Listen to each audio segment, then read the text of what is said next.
Okay, let's give you guys some more practice. So given this function here, f of x equals the the positive square root of x plus 5. There should be a positive here, but whenever there's no positive sign here, take it as a positive root, because if you look at the function f of x equals, let's just say, the normal square root of x, your graph will look something like this. The square root of x will look something like this. You see, for this to be a function, you have to get rid of one of the two lines. You can either get rid of this one here, or you can get rid of this one here for it to be a function. Now this thing here, you're saying it is definitely a function. So that means, well, in the absence of a plus here, take it as a positive square root. So take it as this. Okay. If you want to get rid of this this line here, then you can say, oh, I've got a function f of x here, and this function here is the negative root of x here. So this here, well, in the absence of a plus, take it as a positive root. If you really want to use this function here, then state the negative, but without a sign, take it as a positive. Okay. Just bear in mind that when you have the square root of x, this here cannot be a function when you have two lines. You have to get rid of one line, because for anything to be a function, when you draw a vertical line, it will only give you one value. Here, it gives you two values here. Okay. So in the absence of a positive sign, take it as a positive root. Okay. If you really want to express the negative root, then you would say f of x equals, and stick a minus in front of it. So in this case here, there's no sign here, so take it as a positive root. Okay. Well, anyway, given this function here and this function here, find the domain for this composite function. So we're looking at this here. F of x goes into the g, so that means you've got to put this into the g here. Well, anyway, find out the domain for this function here. So press pause and have a go. Okay, so you can imagine this as being a machine here, and you're going to put this machine into a bigger machine here, this machine here. So you can imagine as being like this.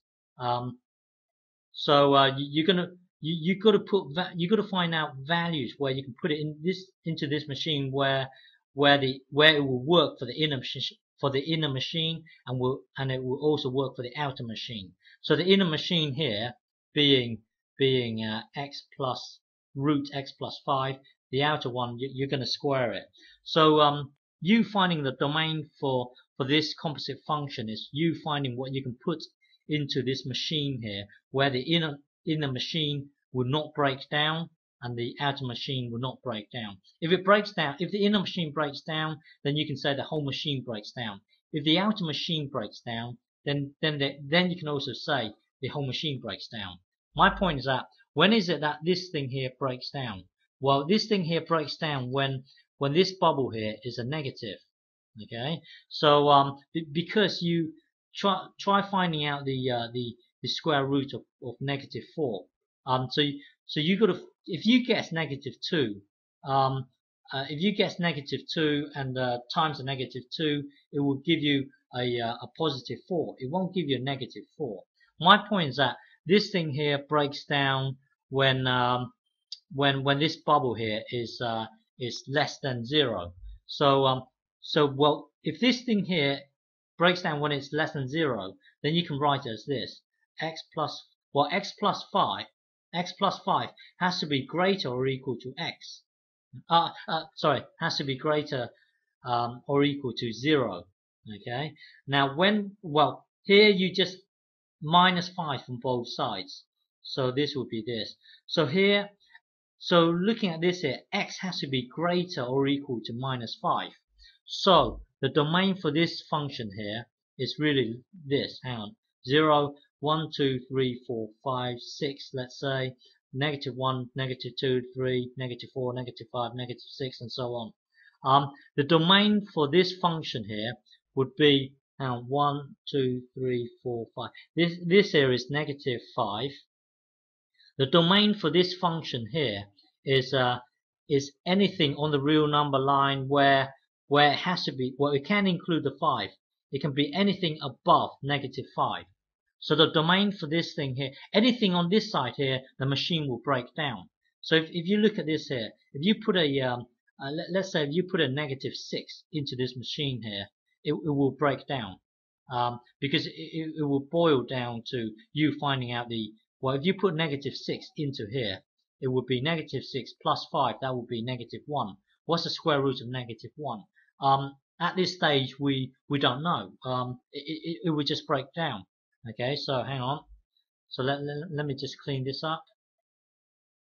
So so the domain for this function here is anything above -5. Okay.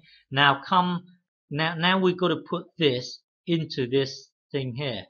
So so when we put f of x into the g, so we're going to put f of x into the g, it will look like this. It will look like this.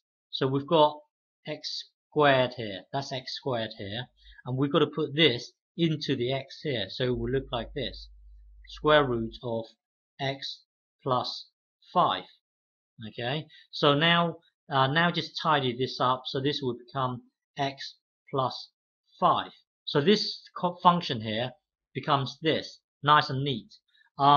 So you got to ask yourself now, when is it that this function breaks down? Well, this function here will never break down, because you can't. Yeah, this function here, basically the domain for this function here would be x can be anything on the real number line. Okay. So going back to here, in order for this composite function to work properly, it has to work for this machine. It also has to work for this machine here. But it's okay when it comes to here, because you can put anything you can put any value into this machine here. It will still work. But with this machine here, it will break down when anything is below -5. Okay, so really when you come to look at this function as a whole, well, the domain for this function here will be for all x on the real number line, where x has to be greater than -5. So the domain for this whole function here is just this, because in this case we can pretty much ignore the domain for this one here, because it can be anything on the real number line. But there's a restriction on this one here. This one here is that it has to be well, it can be anything